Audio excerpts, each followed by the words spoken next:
My name is Gracie, and I'm 27 years old. I work as both a housewife and an office worker with a good position. My husband, Aaron, is the same age as me. He loves his mother a lot, and his mother, Eliza, enjoys making my life difficult. Despite the struggles in our marriage, Aaron and I just celebrated our second anniversary.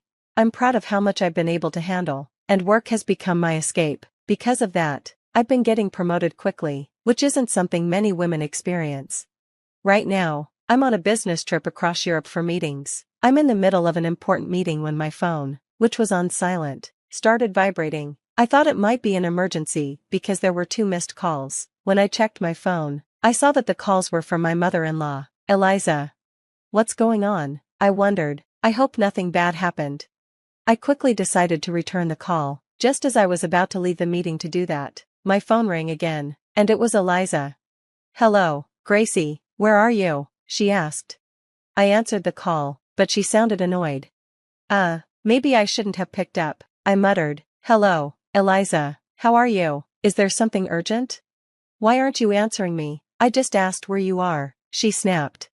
I felt irritated by her tone, but I didn't want to argue because of the important meeting I was in. I calmly said, sorry, didn't Aaron tell you? I'm in a meeting on a business trip. Can I call you back when I'm done? She responded, of course Aaron told me, but why are you leaving your house and husband? Come back home right now. Her sudden and unreasonable demand threw me off. I'm sorry, Eliza, but I'm in the middle of an important meeting and I can't just.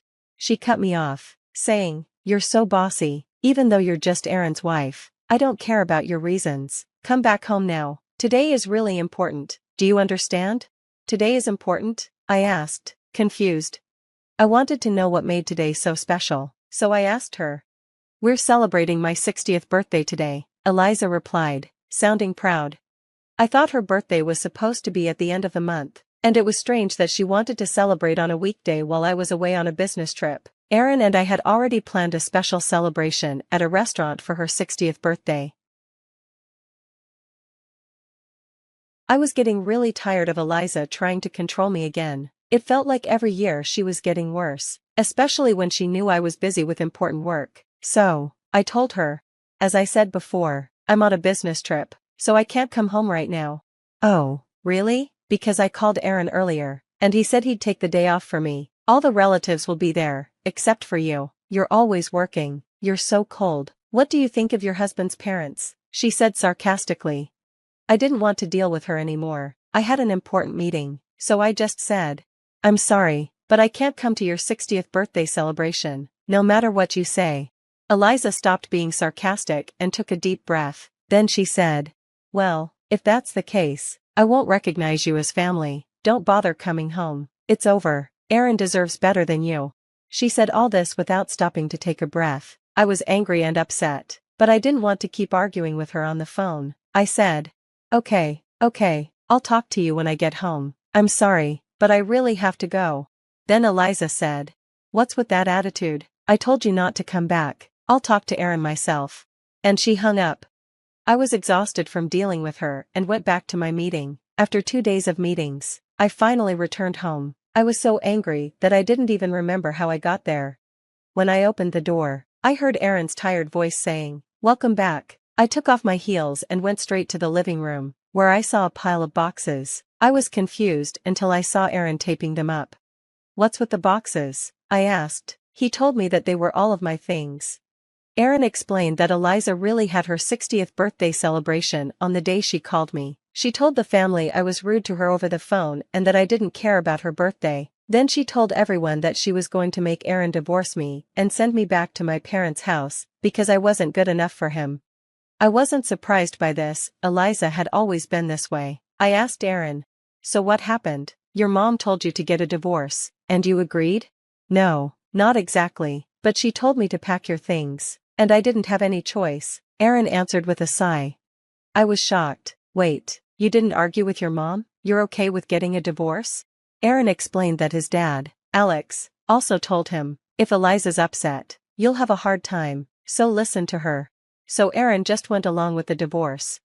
I couldn't believe it. Aaron seemed so controlled by his mom, and I couldn't understand why he didn't stand up for me. I was in shock and silent for a moment. Then Aaron said, What my mom says is the final word. It's just until she's not upset anymore. It's just a fake divorce. I'll come back for you once things settle down.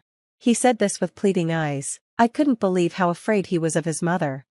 I started to feel disgusted with myself for marrying him, but then I thought, maybe this was a good opportunity. If I stayed with Aaron, Eliza would keep tormenting me, and I'd always be pressured to get a divorce. Maybe it was a blessing in disguise. I had my own income and could support myself just fine. I didn't need Aaron or his family. In that moment, it was like a weight lifted off my shoulders. I looked at Aaron and said, "Fine, let's get a divorce." I then called Eliza. After a few calls, she answered. "Hello?" she said, and I calmly replied, "As you wish, we're getting a divorce." Eliza sounded happy and replied excitedly, "Yes, finally, you realized you're not good enough for Aaron. Don't worry, I'll find him a better, more obedient wife who'll listen to me." Eliza kept going on with her sarcasm, saying things like, "Aaron will be in high demand, and I'll take care of my son until he finds his next wife, so don't worry about that." After all her remarks, I calmly told her, "Don't misunderstand me, Mother." She was in a good mood and replied, "Oh, aren't you just a sore loser? Don't worry about it." Then she added, "By the way, Gracie, I've got the divorce papers from the city office and gave them to Aaron. Don't forget to sign them." She hung up without saying goodbye. Aaron, who had been listening to our conversation, looked relieved. I couldn't believe how naive Aaron was, so I asked him, "Does your mother know you're a full-time house husband?" He replied, "How could I tell her that? My mom is all about the fact that I work for a big company." I realized that Aaron had never told Eliza the truth about his job. At home, he wore a shabby sweatshirt, but whenever he met Eliza, he dressed in a suit, and when Eliza called during the day, Aaron pretended not to be home, making it look like he was working. Eliza had told everyone at her 60th birthday that Aaron was such a good son, taking time off work just to celebrate with her. She also said that if Aaron wanted, he could easily find a more obedient and prettier wife than me. But I knew that after our divorce, all of this would come to light. Eliza, who thought her son was perfect, would never suspect that Aaron had quit his job a year ago. Aaron had made a huge mistake at work, which led to a written apology, demotion, and pay cut. He probably didn't tell Eliza about it because he knew she would be furious. Since Eliza spoiled Aaron, he became weak and easily upset. When he had to face the consequences of his mistake, he couldn't handle it. He called in sick at first, but eventually, he just stopped showing up to work and got fired. Now, Aaron was relying on my income and had no intention of finding a new job. He hadn't told Eliza the truth, because he was too scared of her reaction. I almost wished I could see how shocked she would be when she found out, but it wasn't my problem anymore. Aaron handed me the divorce papers and said, "This is just a cover to convince my mom." I signed them, moved into my new apartment, and started a new chapter. A month later, Eliza called me again. I was surprised, but I answered, "What do you want now? Aren't you happy you got rid of me?" She responded the same way as always, asking about Aaron. After I left, she went to his apartment several times to do housework, but every time, Aaron was just lying around in his room, not working. She asked me if I knew what was going on. I tried not to laugh and said, I see. Well, of course, Aaron has no plans to work again." Eliza, as if forgetting she was the one who kicked me out, asked, "Gracie, can you do something about it?"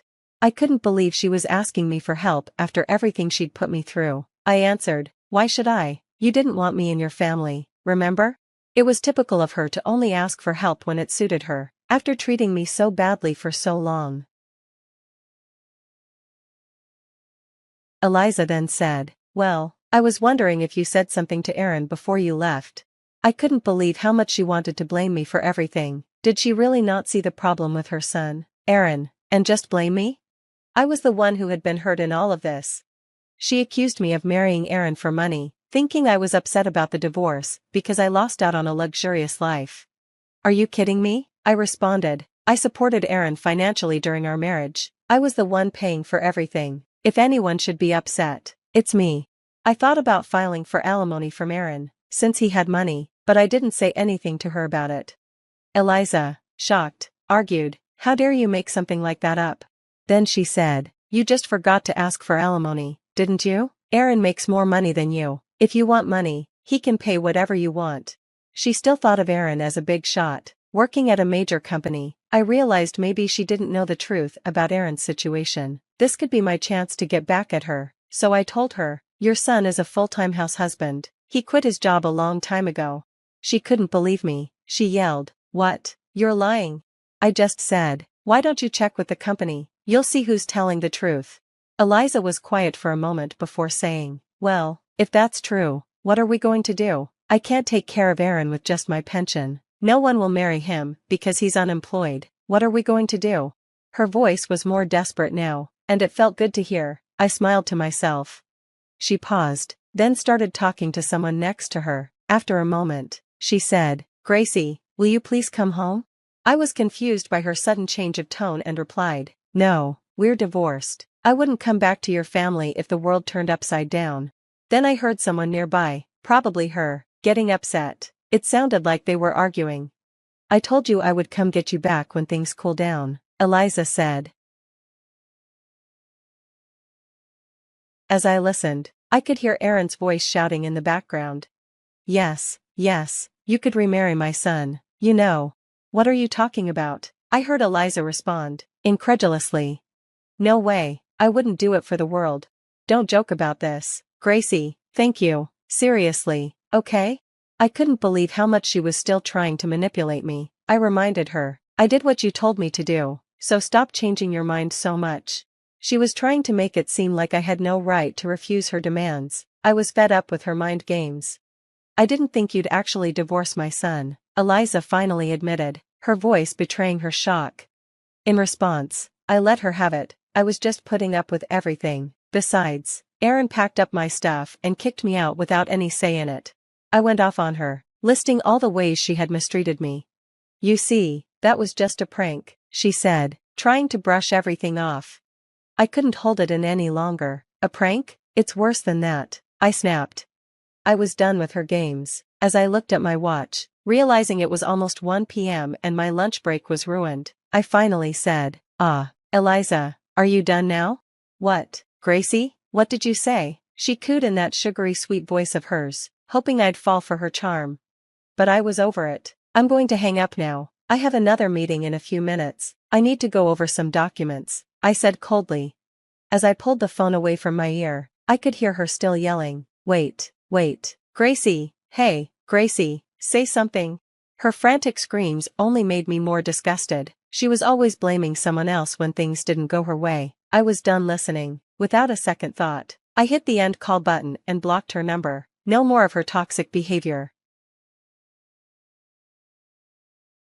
After everything that had happened, Aaron contacted me, trying to get back together. He was persistent, but I saw it as an opportunity. I decided to ask my lawyer to help me with alimony. Given how quickly Aaron's family paid up the full amount, I suspected they had advanced the money for him.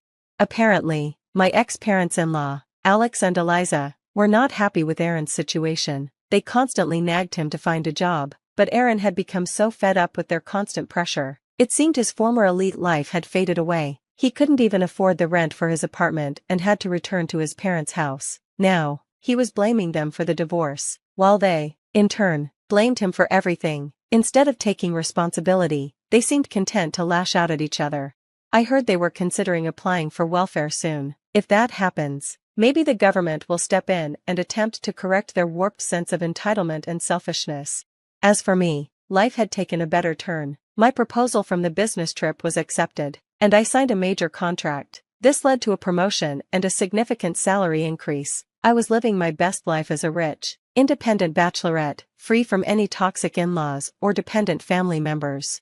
If I ever consider marriage again in the future, you can bet I'll be doing a thorough background check. No more husbands who adore their mothers or families who think they can control me. I've learned my lesson.